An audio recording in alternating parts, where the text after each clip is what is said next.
Chamoli avalanche हादसे पर rescue operation तेज, CM Dhami ने किया हवाई सर्वेक्षण। सीएम धामी ने अफसरों के साथ राहत कार्यों का जायजा लिया। चमोली एवलांच में फंसे सभी 55 मजदूरों की डिटेल्स आई सामने। अब तक 47 लोगों को सुरक्षित बचाया गया। चमोली हादसे पर सीएम पुष्कर सिंह धामी का बयान, कहा राहत और बचाव कार्य लगातार जारी, हमारी कोशिश है सभी मजदूरों को सकुशल बाहर निकाला जाए। पीएम मोदी ने की फोन पर बात। चमोली हादसे पर गृह मंत्री अमित शाह ने सीएम धामी से की बात, कहा सभी लोगों को सुरक्षित निकालना हमारी प्राथमिकता। उत्तराखंड में बारिश ने बढ़ाई मुसीबत, ऋषिकेश बद्रीनाथ नेशनल हाईवे पर पहाड़ का मलबा गिरने से चक्का जाम। हिमाचल के कुल्लू में दिखा कुदरत का रौद्र रूप, कई इलाकों में लैंडस्लाइड ने मचाई तबाही। हिमाचल प्रदेश के 5 जिलों में बारिश और बर्फबारी का ऑरेंज अलर्ट, 2 जिलों में येलो अलर्ट हुआ जारी। हिमाचल के ऊंचाई वाले इलाकों में बिजली पानी की सप्लाई हुई ठप। न्यूनतम तापमान में 2 से 4 डिग्री और अधिकतम में 4 से 5 डिग्री सेल्सियस गिरावट दर्ज की गई। कुल्लू में बारिश की वजह से नदी नालों में आया उफान। सरवरी नाले में जलस्तर बढ़ने से कई गाड़ियां बहीं, घरों में घुसा पानी। मंडी जिले में लैंडस्लाइड की घटनाएं आई सामने। चंडीगढ़ मनाली हाईवे हुआ बंद, हाईवे में मलबा गिरने के कारण लगा लंबा जाम। हिमाचल के लाहौल और स्पीति में स्नोफॉल के बाद दिखा खूबसूरत नजारा, बर्फ से कई घर और पेड़ ढके नजर आए। स्नोफॉल के कारण हिमाचल की 218 सड़कें हुई ब्लॉक। कैबिनेट मंत्री जगत सिंह नेगी की पर्यटकों से अपील, अभी घूमने का प्लान ना बनाएं, एवलांच का खतरा है।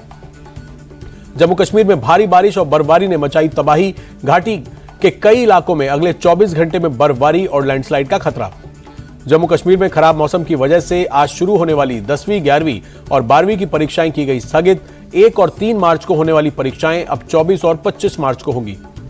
जम्मू कश्मीर के अनंतनाग में भीषण बर्फबारी, चारों तरफ बर्फ की मोटी चादर बिछी। जम्मू कश्मीर के डोडा में ताजा बर्फबारी, भद्रवा घाटी में बिछी सफेद बर्फ की चादर। स्नोफॉल के बाद कुदरत का सबसे खूबसूरत नजारा दिखा। पहाड़ों पर दूर दूर तक बर्फ ही बर्फ दिखाई दी। डोडा के देसा इलाके में हुई लगातार बारिश ने बढ़ाई मुसीबत, कई घरों को पहुंचा नुकसान। हादसे में किसी तरह की जनहानि की खबर नहीं, लोग घरों की मरम्मत करते नजर आए। जम्मू कश्मीर के पहलगांव में लगातार हो रही बर्फबारी ने बढ़ाई टेंशन, कई इलाकों में यातायात हुआ प्रभावित। लेह में हुई ताजा बर्फबारी का मनमोहक नजारा, हर तरफ बर्फ की खूबसूरत छटा बिखरी दिखाई दी। पहाड़ों पर बारिश और बर्फबारी का दिल्ली में दिखा असर। दिल्ली एनसीआर में बीती रात हुई बारिश, तापमान में गिरावट से बढ़ी ठंड। बारिश के बाद दिल्ली के एयर क्वालिटी इंडेक्स में सुधार, प्रदूषण की जहरीली गैस से मिली राहत। हरियाणा के करनाल में बीती रात हुई तेज बारिश, आम जनजीवन हुआ प्रभावित। कई इलाकों में बारिश के साथ ओले भी गिरे, सड़क पर थमी गाड़ियों की रफ्तार। पीएम मोदी का आज से 3 दिवसीय गुजरात दौरा। प्रधानमंत्री आज शाम जामनगर के सर्किट हाउस में पहुंचेंगे। पीएम मोदी 2 मार्च को रिलायंस रिफाइनरी के प्रोजेक्ट्स का लेंगे जायजा। शाम को शासनगिर में नेशनल वाइल्ड लाइफ बोर्ड की बैठक में शामिल होंगे।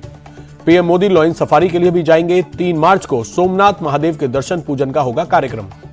दिल्ली में पीएम भारतीय जन औषधि स्कीम को किया गया लॉन्च। स्वास्थ्य मंत्री जेपी नड्डा ने दिखाई हरी झंडी। अपने आवास पर समर्थकों से मिली दिल्ली की सीएम रेखा गुप्ता, प्रशंसकों के साथ फोटो भी खिंचवाई। यूपी के राज्यपाल आनंदीबेन पटेल ने राज्य के सभी 403 विधायकों को डिनर पर बुलाया। डिनर का मकसद सभी दलों के विधायकों के बीच संवाद को बेहतर बनाना बताया गया। गवर्नर की डिनर पार्टी में सीएम योगी सहित दोनों डिप्टी सीएम और 56 मंत्री भी शामिल हुए। विधानसभा अध्यक्ष और विधान परिषद के सभापति भी आए। उत्तर प्रदेश के उप मुख्यमंत्री ब्रजेश पाठक बोले, आपकी सरकार ने 10 साल में दिल्ली का बहुत नुकसान किया। कैग रिपोर्ट आने के बाद पड़ते खुलने लगी हैं। ब्रजेश पाठक ने हमला बोलते हुए कहा, दिल्ली की जनता से केजरीवाल को माफी मांगनी चाहिए। तमिलनाडु के सीएम एमके स्टालिन का 72वां जन्मदिन आज स्कूली बच्चों के बीच जाकर किया सेलिब्रेट। दिल्ली में पीएम मोदी ने जहां एक खुसरो प्रोग्राम का किया उद्घाटन, कहा हमारा हिंदुस्तान जन्नत का वो बागीचा जहां तहजीब का हर रंग फला फूला। पीएम मोदी ने सूफी संगीत को बताया साझी विरासत, कहा ऐसे मौके देश की कला संस्कृति के लिए जरूरी। सूफी संतों ने खुद को महज मस्जिदों तक सीमित नहीं रखा। प्रधानमंत्री ने सूफी संतों की तारीफ की, कहा उन्होंने पवित्र कुरान के हर्फ पढ़े तो वेदों के स्वर भी सुने। उन्होंने अजान की सदा में भक्ति के गीतों की मिठास जोड़ी। पीएम मोदी ने कहा, अलग भाषा अलग शब्द लेकिन संदेश एक ही है। हमें कबीर भी मिले, रहीम भी मिले, रस खान भी मिले। भारत के दौरे पर रही ईयू चीफ उर्सुला दिल्ली के लोधी गार्डन में ऐतिहासिक इमारतों को देखा। मार्च की शुरुआत के साथ पब्लिक को बड़ा झटका। कमर्शियल सिलेंडर की कीमत में अधिकतम 6 रुपए की वृद्धि। डोमेस्टिक सिलेंडर के भाव में कोई बदलाव नहीं। तेलंगाना टनल हादसे को लेकर रेस्क्यू ऑपरेशन तेज। 8 फंसे हुए मजदूरों को बचाने की जद्दोजहद। टनल में फंसे लोगों की परिजनों की चिंता, प्रशासन से अंदर जाने की रखी मांग हुई खारिज। आगरा में रमजान से पहले पुलिस का बड़ा एक्शन। धार्मिक स्थलों से तय मानक से ज्यादा आवाज वाले लाउडस्पीकर उतरवाए गए।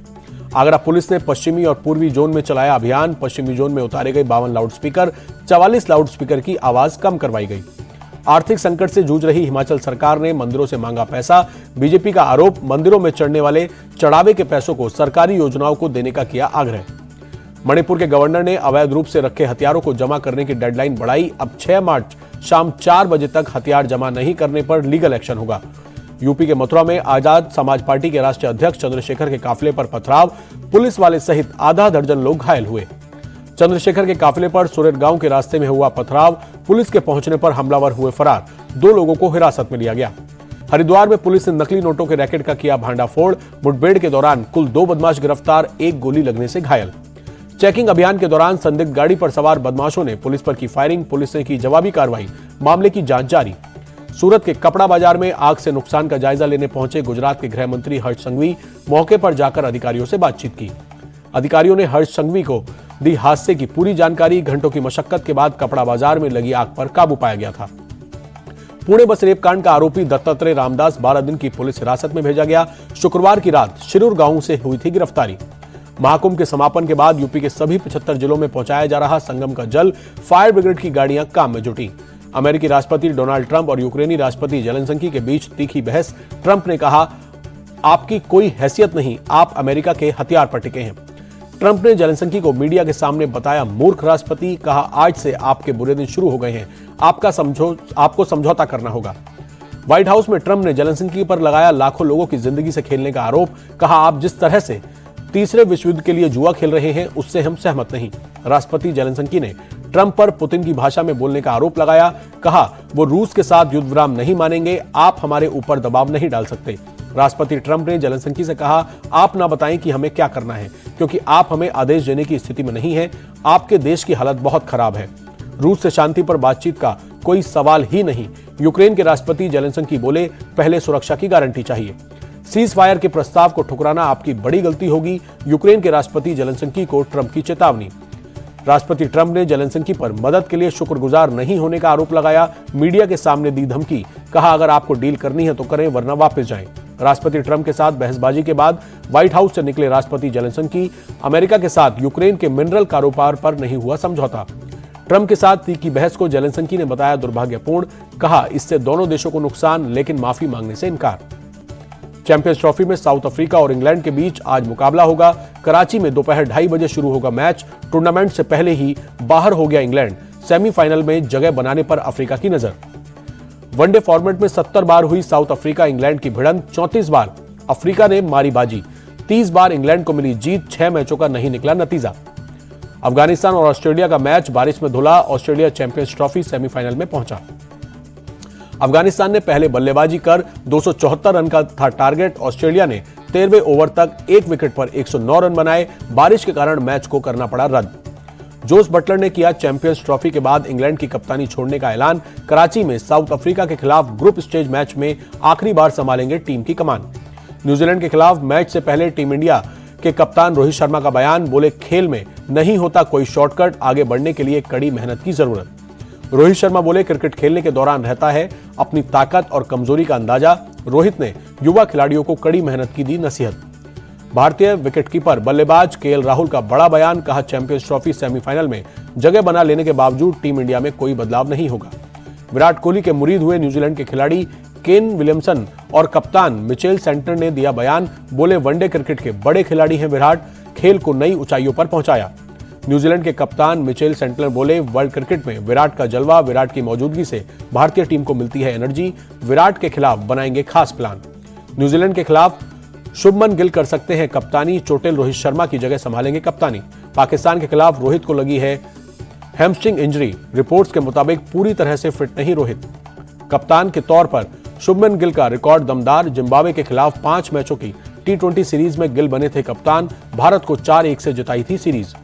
रणजी ट्रॉफी के फाइनल में केरल के बल्लेबाज आदित्य सरवटे ने खेली 79 रन की पारी के दौरान जड़े 10 चौके। आदित्य के अलावा कप्तान सचिन बेबी शतक से चूके 98 रन से हुए आउट। केरल के खिलाफ विदर्भ के गेंदबाज दर्शन नालकड़े ने लिए 3 विकेट। दर्शन के अलावा हर्ष दुबे ने झटके 3 विकेट। यश ठाकुर को मिला 1 विकेट। दिल्ली कैपिटल्स ने मुंबई इंडियंस को 9 विकेट से हराया। दिल्ली पॉइंट टेबल पर टॉप पर पहुंचा। दिल्ली के कप्तान मैग लेनिंग ने मुंबई के खिलाफ 60 रनों की तूफानी पारी खेली। WPL में सर्वाधिक 50+ रन बनाने वाली बल्लेबाज बनी। जेस जोनासेन ने शानदार गेंदबाजी कर मुंबई इंडियंस पर कहर बरपाया। 4 ओवर में 25 रन देकर 3 विकेट चटकाए। विमेंस प्रीमियर लीग में आज रॉयल चैलेंजर्स बेंगलुरु और दिल्ली कैपिटल्स में होगी टक्कर। बेंगलुरु में शाम 7:30 बजे शुरू होगा मैच। विमेंस प्रीमियर लीग में दिल्ली ने 5 में से 3 मैच जीते। आरसीबी को 5 में से 2 मैचों में जीत मिली, 3 मैच गंवाए। जय शाह को आइकन ऑफ एक्सीलेंस पुरस्कार का मिला सम्मान। क्रिकेट प्रशासन में योगदान के लिए सम्मानित किया गया।